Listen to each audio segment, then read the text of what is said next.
front of me is Samsung Galaxy M13, and today I would like to show you how you can switch on or off auto brightness on this device. First of all, you need to select Settings and tap on Display section over here.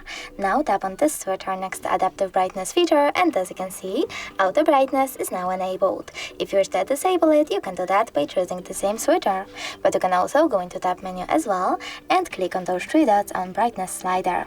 Now enable or disable Adaptive Brightness from here by clicking on this switcher, and save your changes by tapping on Done. Thanks so much for watching. If you enjoyed this video, leave a like, comment, and definitely subscribe. Bye!